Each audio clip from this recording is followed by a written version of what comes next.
Sí, Dios les bendiga, hermanos. Sean todos bienvenidos. Qué bueno que hoy puede estar aquí. A pesar de la lluvia, hay bastantes hermanos. Qué bueno que hoy está aquí presente. Entonces, esta palabra es para usted. Amén. Bueno, vamos a comenzar, hermanos, y vamos a ir ahí a Mateo, capítulo 23. Y voy a leer dos versículos que no vamos a llegar a este capítulo, pero tienen relación con lo que vamos a hablar. 23, 27 y 28.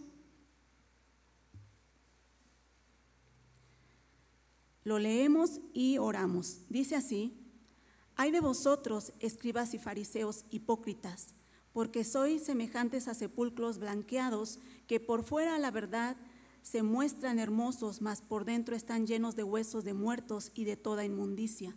Así también vosotros por fuera, a la verdad, os mostráis justos a los hombres, pero por dentro estáis llenos de hipocresía e iniquidad. ¿Oramos? Señor, en esta noche le damos gracias, Padre, por su presencia. Gracias, Señor, por su amor en nuestras vidas. Gracias, Señor, porque nos impulsa a estar en este lugar y poder conocer más de usted. Rogamos, Señor, su Espíritu Santo obrando en nuestras vidas para que esta palabra eche raíces en nuestro corazón y que realmente, Señor, pueda dar el fruto que usted quiere que demos. Gracias, Señor. Permita, Padre, que cada uno pueda reflexionar en esa vida interior. Señor, usted nos conoce, usted nos ve, pero que también nosotros, con su ayuda, podamos ver en qué estamos fallando, Señor, porque no queremos adorarle de labios solamente. No queremos que por fuera seamos como estos fariseos mostrando un carácter bueno, pero realmente usted conoce lo que hay en el corazón del hombre. Ayúdenos, Señor, a reflexionar en este tiempo. Le agradecemos en el nombre de Jesús. Amén. Bueno, este pasaje nos está mencionando cómo eran estos fariseos, ¿verdad? Por fuera dice que ellos eran como sepulcros, ¿verdad? Muy bonitos, pero por dentro realmente estaban llenos de huesos de muertos. Y también nos dice que está comparando esto con los fariseos, que se creían justos delante de los hombres. Pero esto, hermano, no comienza aquí. Esto comienza desde el capítulo 21 del libro de Mateo. Y es una sección que va a hablar de un mismo tema, capítulo 21 al capítulo 24. Y lo que hace Mateo es que nos va a llevar de la mano, hablándonos de un solo tema. Tal vez usted ve que, si usted va meditando con nosotros, hermanos, ve que a lo mejor va cambiando de temas, ¿verdad? De la entrada triunfal, luego del templo, luego nos habló de esa higuera, de Juan el Bautista, y pensamos que nos está hablando de diferentes cosas, pero en realidad no es así. Nos está hablando de un solo tema, y eso es lo que vamos a ver el día de hoy. Yo voy a ir rápido porque nosotros ya estuvimos meditando estos pasajes, y aparte hay hermanos que ya estuvieron compartiendo estos mismos pasajes. Entonces voy a ir tocando solamente algunos versos, pero los hermanos que no están meditando juntamente con nosotros, sí les voy a decir que les recomiendo que lean desde el capítulo 21 hasta el capítulo 24 para que puedan entender este mensaje de una manera mejor. Vamos al capítulo 21, hermanos. Hablando de la entrada triunfal. ¿Qué hace Jesús? Jesús está a punto de llegar a Jerusalén, ¿verdad? Un lugar tan esperado para él, voy a decirlo así.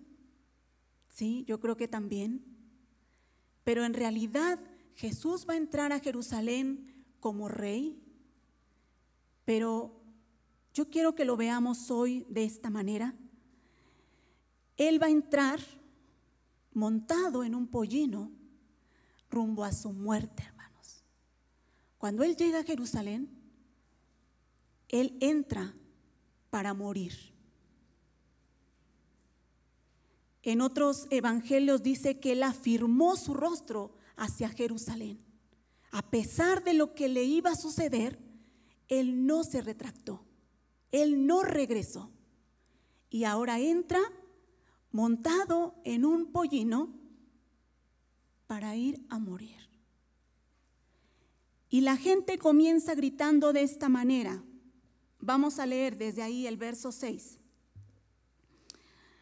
Verso 7, voy a leer, dice: y trajeron el asna y el pollino, y pusieron sobre ellos sus mantos, y él se sentó encima. Y la multitud, que era muy numerosa, tendía sus mantos en el camino, y otros cortaban ramas de los árboles y las tendían en el camino. Y la gente que iba delante y la que iba detrás clamaba diciendo: Hosana al Hijo de David, bendito el que viene en el nombre del Señor, hosana en las alturas.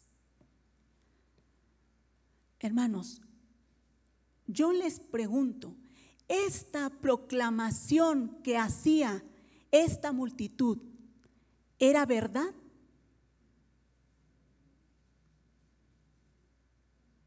Si mueven su cabeza diciéndome sí. Sí, hermanos, esto era verdad. La declaración que ellos hacían de labios era verdad, pero su corazón no estaba de acuerdo con lo que ellos estaban declarando. ¿Por qué? Porque ellos gritaban hosana. Esa palabra hosana es salva ahora. ¿Qué es esto, hermanos? Ellos querían ser libres del gobierno romano. Ellos esperaban un rey aquí en esta tierra que los viniera a defender de Roma. Ellos esperaban a un Mesías terrenal. Por eso, lo que ellos declaraban solamente era de labios, era algo externo, hermanos. Y analicemos nosotros si cuando venimos y cantamos al Señor y declaramos todos sus atributos y todas sus virtudes, va de acuerdo a lo que yo estoy viviendo. Enseguida nosotros vemos que Jesús empieza cuando llega al templo, empieza a hacer limpieza, vamos a decirlo así, o a tirar las cosas que estaban ahí. Esto, hermanos, está representando que este pueblo no había entendido para qué era ese lugar, para qué era ese templo.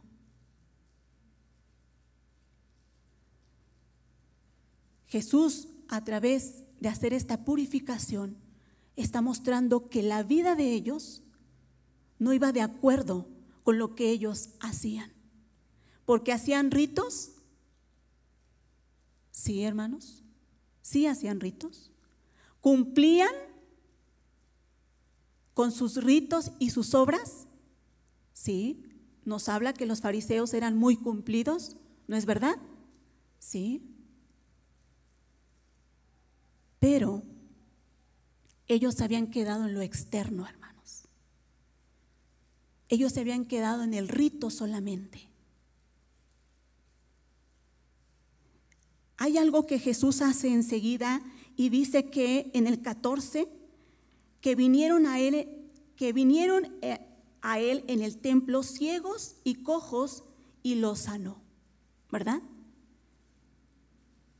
Pero después dice que los principales sacerdotes se molestaron de esto. ¿Por qué? porque la gente empezó a proclamar nuevamente: Hosana al Hijo de David. Hermanos, a través de lo que Jesús está haciendo, está mostrando lo que ellos tenían que hacer en el templo. ¿Para qué era ese lugar?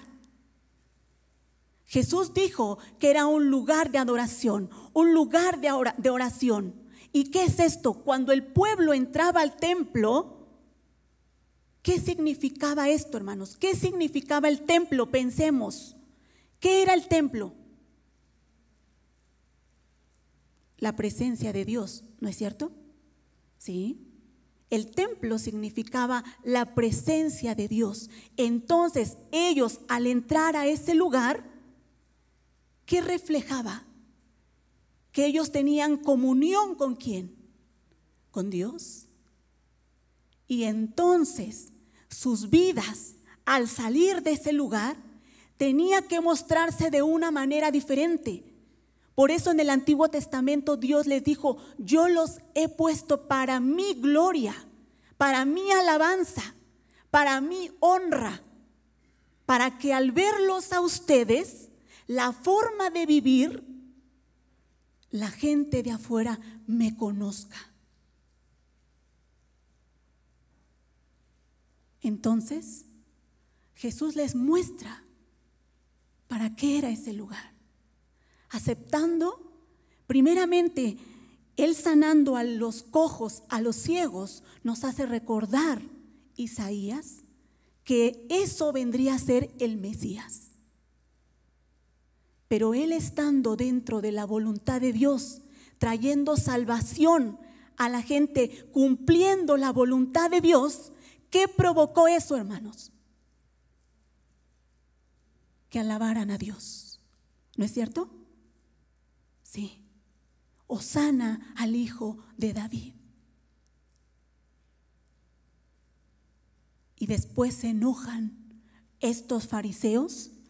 ¿Y qué dice Jesús? ¿Qué no han escuchado?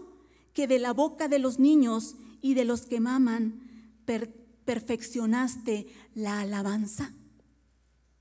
¿Este no es el propósito? De que a través de que ustedes tengan misericordia, justicia, que ustedes hagan justicia, la gente que vea que ustedes viven de esta manera va a proclamar al Señor, va a dar alabanza al Señor. Pero esto no se estaba llevando a cabo, hermanos. Ellos cumplían con sus obras, ellos cumplían con sus ritos, pero su vida era de una manera diferente. Enseguida, por eso presenta a una higuera, verso 19. Voy a leer desde el verso 18, hermanos. Dice: por la mañana, volviendo a la ciudad, tuvo hambre, y viendo una higuera, dice, cerca del camino, vino a ella y no halló nada en ella sino hojas solamente, y le dijo: nunca jamás nazca en ti fruto, dice, y luego se secó la higuera. Hermanos, ¿qué representa esta higuera? Este pueblo. Cuando Jesús tuvo hambre, se acercó. ¿Por qué? Porque la vio llena de hojas, pero solamente eran hojas, no había fruto. Entonces por eso Jesús la maldijo. Esta higuera representa este pueblo, hermanos, que solamente era algo externo. Tenía tal vez mucho follaje, tenía muchas hojas que aparentaba tener fruto, pero en realidad no fue así. Y después Jesús está enseñando en el templo, en el versículo 23. Él está enseñando y llegan aquí los líderes religiosos y le dicen, ¿con qué autoridad haces esto? Muéstranos con qué autoridad estás enseñando. Muéstranos tus credenciales. En otras palabras, aquí vamos a empezar a ver algo diferente, hermanos, a partir de aquí. Primeramente ellos se mostraban algo externo, pero después le preguntan, ¿con qué autoridad haces esto? Y Jesús les dice, si ustedes me contestan, ¿con qué autoridad? Dice el verso, voy a leerlo para que no me equivoque, dice así el verso 24, respondió Jesús y le dijo, yo también os haré una pregunta, y si me la contestáis, también yo os diré, ¿con qué autoridad hago estas cosas? El bautismo de Juan, ¿de dónde era? ¿Del cielo o de los hombres?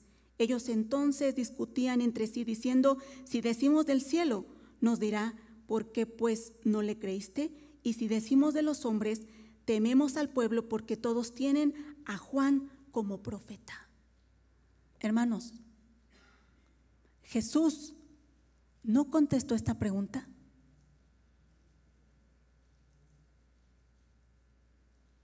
Jesús contestó esta pregunta. ¿Por qué, hermanos? Jesús está contestando esta pregunta a su nivel de él. Al decirles, si ustedes me dicen de dónde era el bautismo de Juan,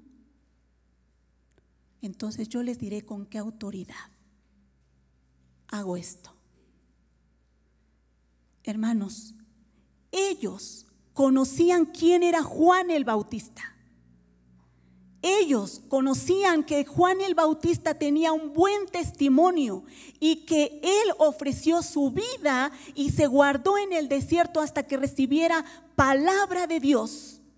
¿Para qué? Para después proclamar. Ellos sabían, ellos conocían cómo había sido Juan el Bautista. Ellos sabían que venía del cielo, que era un profeta. Ellos lo sabían. Pero en realidad, hermanos, lo que ellos no querían era aceptar a Jesús. Porque aún Juan el Bautista dijo, habló de Jesús y ellos reconocían que era del cielo, tenían que haber reconocido quién era Jesús. Porque aún Juan el Bautista, ¿qué hizo? Le dio su lugar a Jesús diciendo, viene uno detrás de mí, que es mayor que yo ni siquiera soy digno de desatar su calzado. ¿Ellos sabían esto? Sí, sí, hermanos. Pero no querían reconocer a Jesús, que él tenía la autoridad más grande y por eso hacía eso. Aquí vamos a empezar a ver esto, hermanos. Enseguida no muestra dos hijos,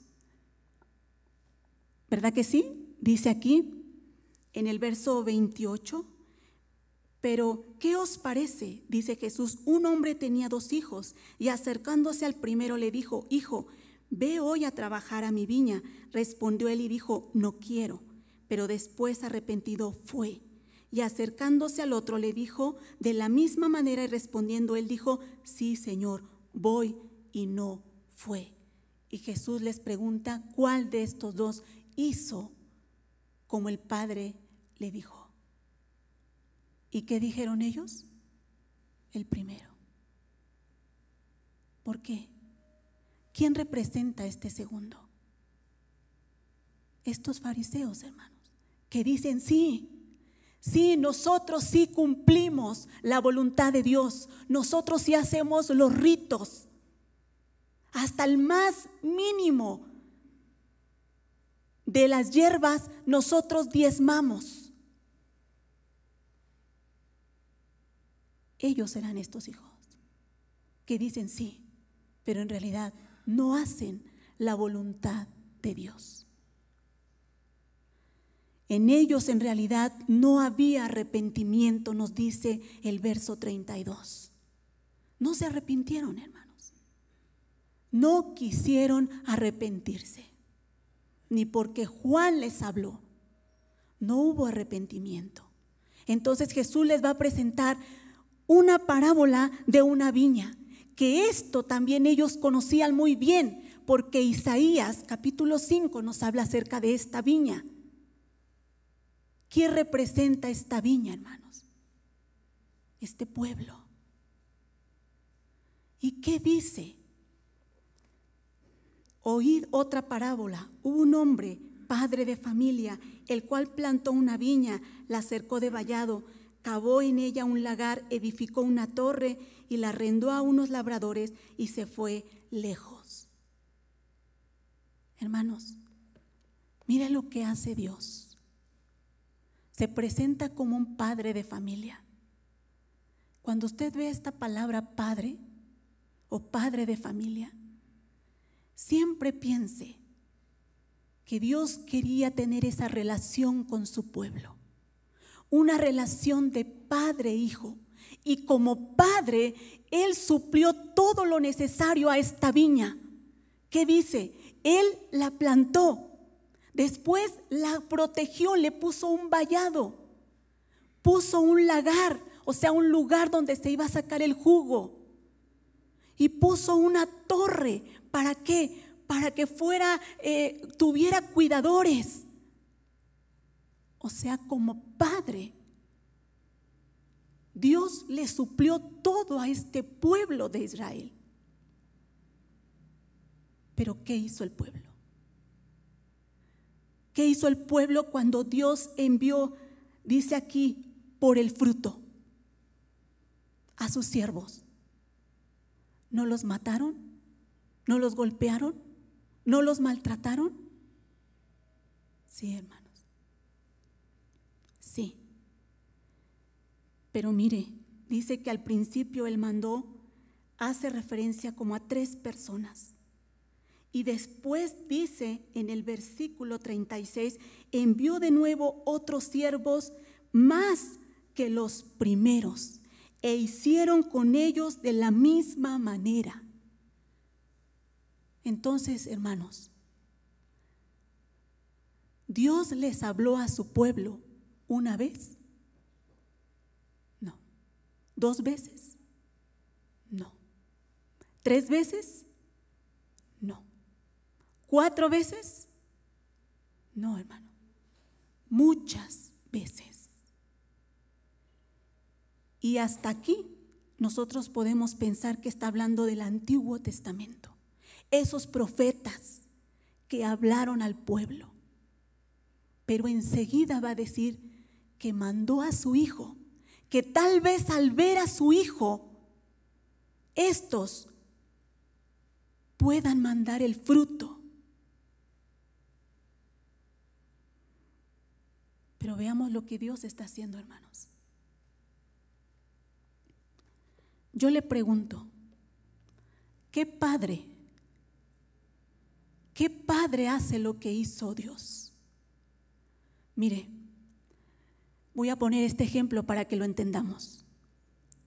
Si a nosotros nos dijeran que esta calle de aquí atrás han matado a varias personas cuando han pasado por ahí, usted le va a decir a su hijo, ¿te vienes por esta calle de aquí al lado? ¿Verdad que no? No, hermanos. Creo que como padres nosotros no haríamos esto.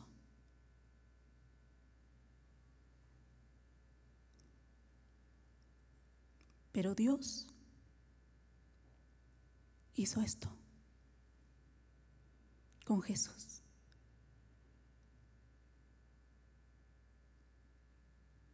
¿Para qué, hermanos? Para hablarle a su pueblo. En realidad, hermanos, ese pueblo no merecía otra oportunidad. Dios le habló una y otra vez y el pueblo rechazó voluntariamente. Él no merecía otra oportunidad. Pero sin embargo, este padre dice: ahora voy a enviar a mi hijo. A lo mejor al verle, ellos se arrepienten. ¿Pero qué hicieron? Lo mataron. Lo mataron, hermano. ¿Por qué lo mataron? ¿Qué era lo que estos hombres querían, hermanos? Mira lo que dice. Y tomándole le echaron fuera, en el verso 39, fuera de la viña, y le mataron. Voy a leer el 38. Mas los labradores, cuando vieron al hijo, dijeron entre sí: este es el heredero, venid, matémosle y apoderémonos de su heredad. ¿Qué era lo que ellos querían? Tomar el lugar de el hijo. Tomar el lugar de Dios. Lo que están haciendo estos hombres es querer tomar el lugar de Dios, hermanos. ¿Y qué es tomar el lugar de Dios? Hacer lo que yo quiero, vivir como yo quiero. Dios, a mí no me vas a venir a pedir fruto. Y ellos sabían que hablaba de ellos. Sí, hermanos. Dice el 44. Y el que cayere, dice el 45. Y oyendo sus parábolas, los principales sacerdotes y los fariseos entendieron que hablaba de ellos. Entonces, ¿qué están haciendo, hermanos? Están rechazando voluntariamente. Ellos estaban a gusto solamente con lo externo, mostrando algo externo. Estaban satisfechos así, satisfechos con ellos mismos. Pero sin embargo, manda otra parábola muy parecida, ¿verdad? Acerca de las bodas. ¿Y de quién? También de este hijo. Pero ¿qué hace Dios, hermano? Estos judíos ya habían sido invitados a la boda. Ya se habían repartido la invitación, voy a decir así. Pero cuando llega el día de bodas, ellos no quieren ir. Ellos no quieren ir. Dice el verso 3: y envió a sus siervos a llamar a los convidados a las bodas, mas estos, dice, no quisieron venir. Volvió a enviar otros siervos diciendo: decidan los convidados, he aquí, he preparado mi comida, mis toros y animales engordados han sido muertos y todo está dispuesto, venid a las bodas. Hermano, yo no sé si cuando usted vio esto, no se imaginó como alguien que está rogando. Envía a unos a traer a esos invitados y no quieren. Pero después envía a otros y les dice: miren, díganles que ya está todo preparado. Ya mataron los animales, ya hicieron esto. Parece que Dios está rogando.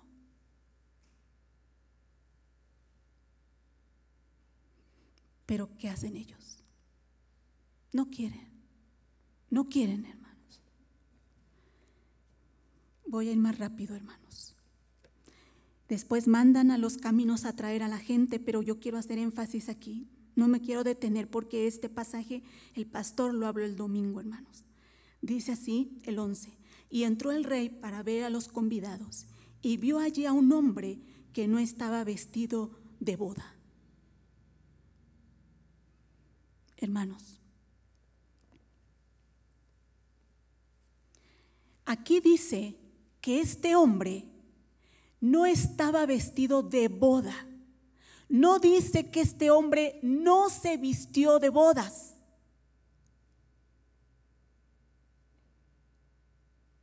Este pasaje está en una forma pasiva. ¿Qué es esto, hermanos? Que él no se pudo vestir. O sea, que el hombre, para entrar a esa boda, este hombre no se pone la vestimenta él mismo, sino otras personas o otra persona, voy a decirlo así, es el que le da la vestimenta. ¿Para qué?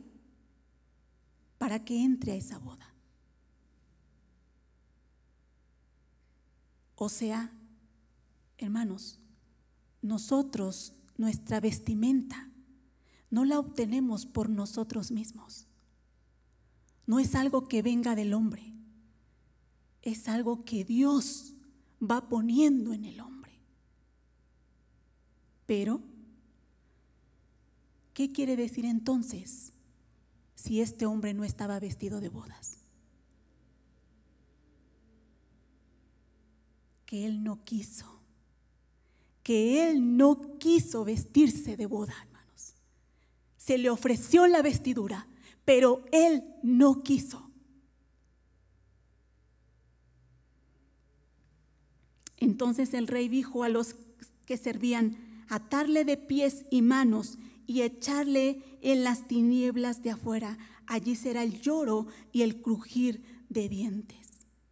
Está diciendo que para estas personas que rechazan esa vestidura que Dios está ofreciendo, y normalmente la vestidura es esas obras justas, nos dice Apocalipsis. ¿Qué dice, hermanos? Viene un juicio terrible. Es echado a las tinieblas.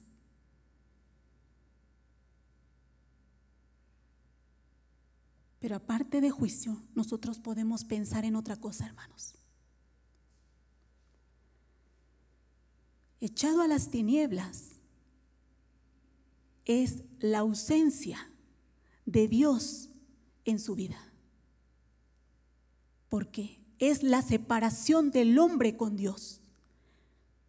Cuando Dios está en el hombre, ese hombre, ¿qué es, hermanos? Luz, ¿no es cierto? Sí. Pero ahora entonces este hombre estando en las tinieblas, ¿qué quiere decir? Que Dios no está presente. Es la ausencia de Dios en este hombre. ¿Sabe cómo van a responder estas personas?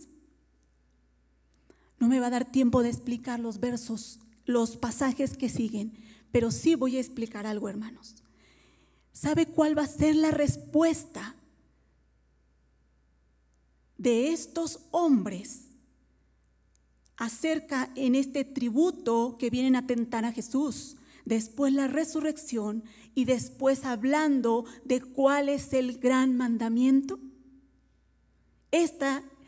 Esto que hicieron ellos, hermanos,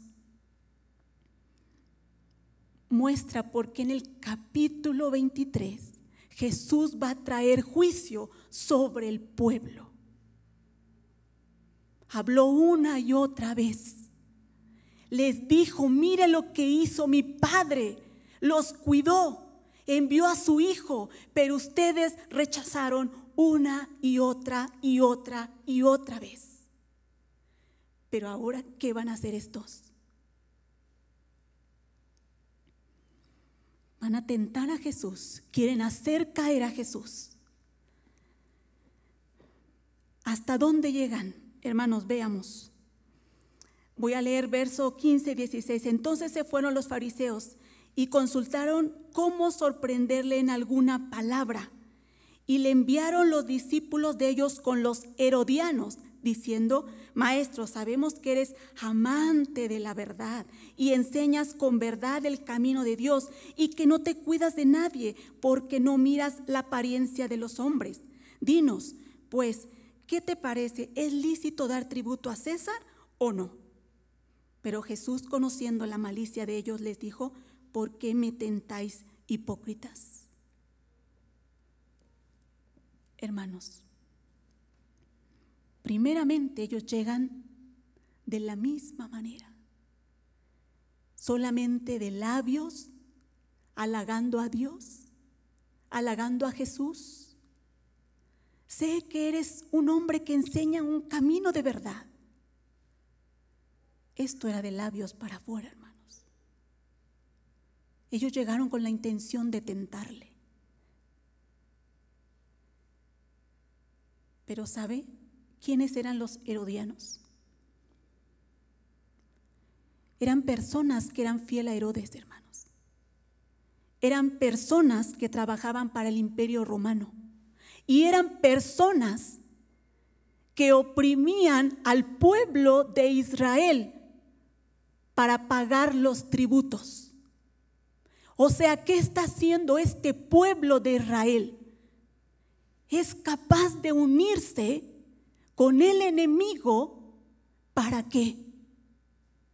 Para acabar con Jesús, para tentar a Jesús, para terminar con él. Pero dice el último verso: oyendo esto, se maravillaron y dejándole se fueron. O sea, no pudieron hacer lo que ellos querían hacer, caer a Jesús. Y después, ¿con quién más se juntan, hermanos? ¿No llegan aquellos saduceos que no creían en la resurrección? Sí, hermanos. También se juntan con estos. Veamos lo que están haciendo ahora este pueblo de Israel. Están tratando de callar a Jesús, de tentar a Jesús. Pero dice el último verso: oyendo esto, la gente se admiraba de su doctrina. Una vez más, no pudieron. Y después, como no pueden, miren lo que dice el verso 34, dice: entonces los fariseos, oyendo que habían hecho callar a los saduceos, se juntaron a una, y uno de ellos, dice, intérprete de la ley, preguntó por tentarle diciendo: maestro, ¿cuál es el gran mandamiento de la ley? Hermanos, veamos lo que están haciendo estos hombres. Ellos rechazan a Jesús. Pero ahora quieren hacerlo caer, quieren hacerlo quedar mal delante de las personas. Se juntan con los herodianos, se juntan con los fariseos. Como no pueden, mandan a su mejor intérprete de la ley: ve y pregúntale a Jesús.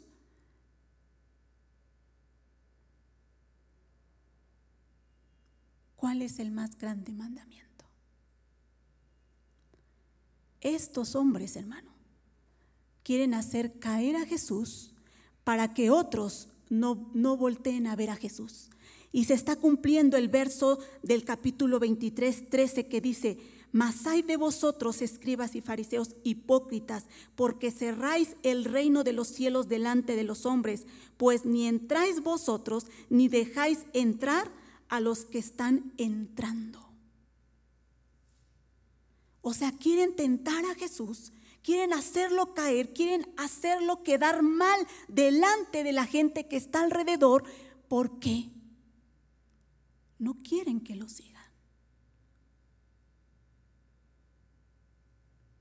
Pero entonces llega este intérprete y le dice: ¿cuál es el más grande mandamiento de la ley? Y Jesús le da 2 por 1, ¿no? Porque aquel llegó a preguntarle de un mandamiento: ¿cuál es el más grande?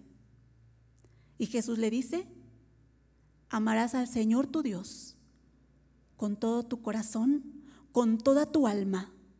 ¿Y qué dice? Con toda tu mente. Y el segundo es semejante: amarás a tu prójimo como a ti mismo. ¿Por qué Jesús les dijo esto?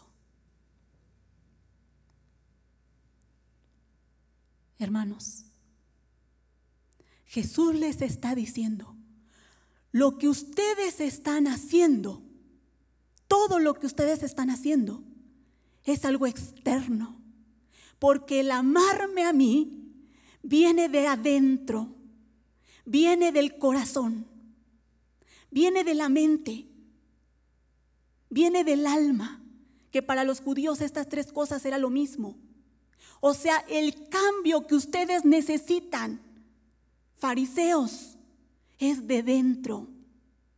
Es de dentro. Basta con lo externo. Necesitan cambiar. Ustedes dicen que me aman, pero no lo están demostrando. ¿Por qué? Porque no están amando al prójimo.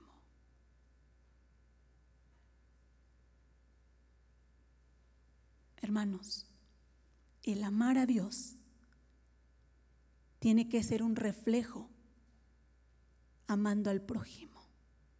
Por eso les dio estas dos cosas.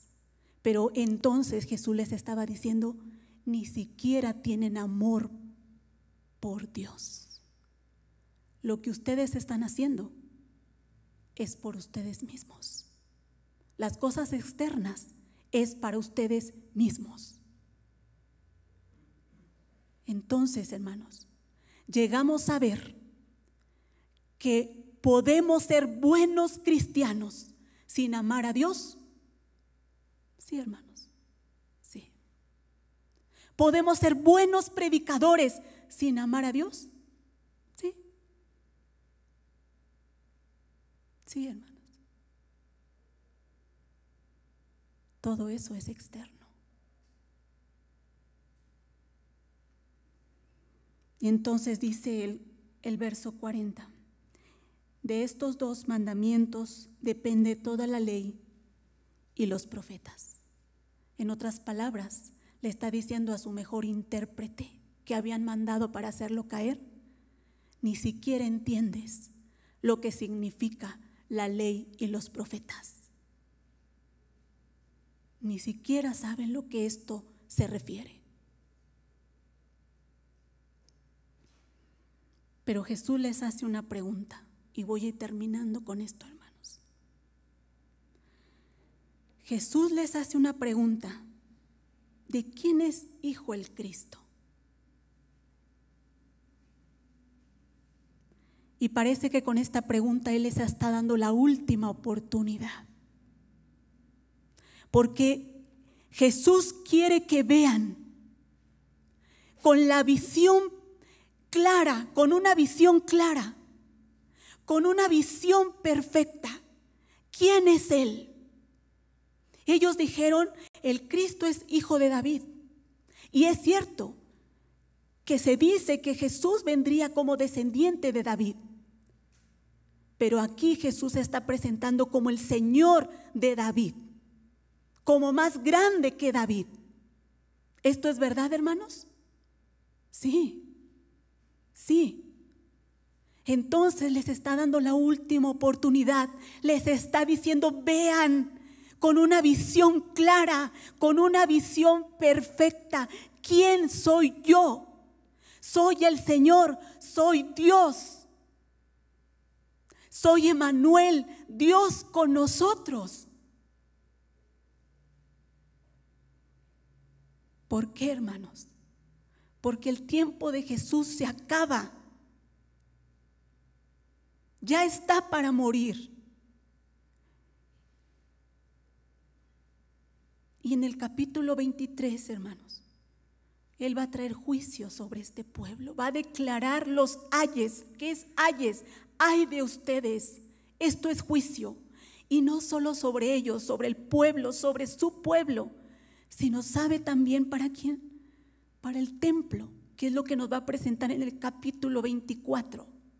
Pero en medio de estos dos capítulos, Jesús hace un lamento y dice él así: Jerusalén, Jerusalén, dice el verso 37, que matas a los profetas y apedreas a los que te son enviados.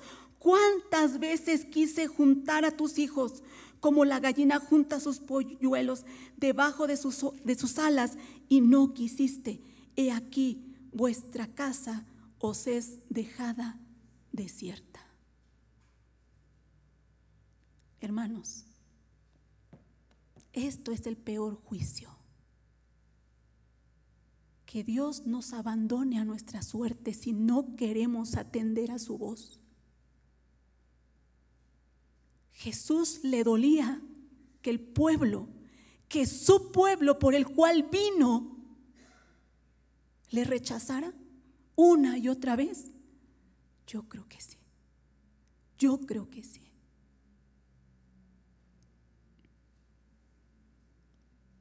Él se lamenta, hermanos.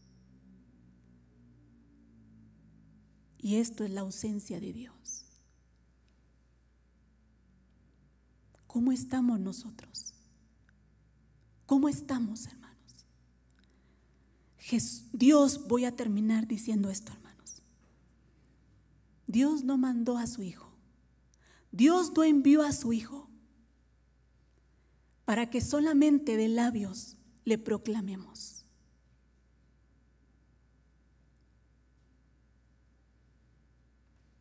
¿Por qué? Porque Él vino a morir, hermanos. Y no se merece solamente una alabanza de labios.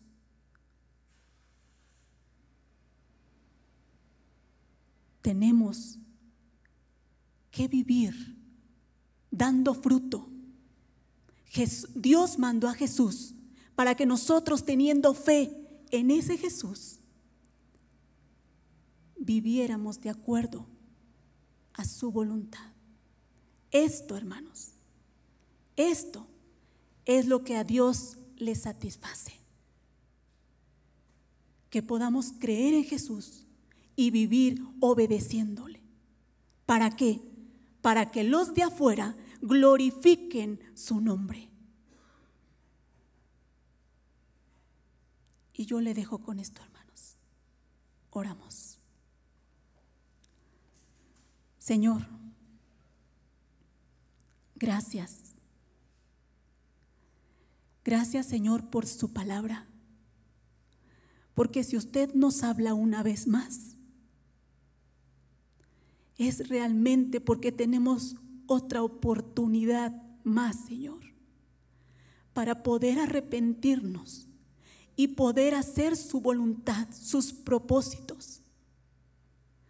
Aquí estamos, Señor, porque realmente queremos vivir de acuerdo a lo que declaramos, de acuerdo a lo que cantamos, de acuerdo a lo que hablamos. Queremos, Señor, no solamente declararte como Rey de nuestras vidas de labios, sino que realmente usted gobierne nuestra vida. Señor, ayúdenos a vivir una vida agradándole. Que realmente, Señor, usted vaya depositando esa vestidura gloriosa en nosotros, pareciéndonos a Cristo cada día. Ayúdenos a tener paciencia, Señor, con nosotros mismos, porque muchas veces, Señor, parece que ese fruto crece lento. Pero sobre todo, Señor, ayúdenos a mantenernos en relación con usted. Y usted se encargará de que nosotros demos ese fruto que usted quiere. Gracias, Señor. Gracias, Padre. Porque usted, Señor, es bueno y nos habla. Una vez más, le agradecemos en el nombre de Jesús. Amén. Dios les bendiga, hermanos.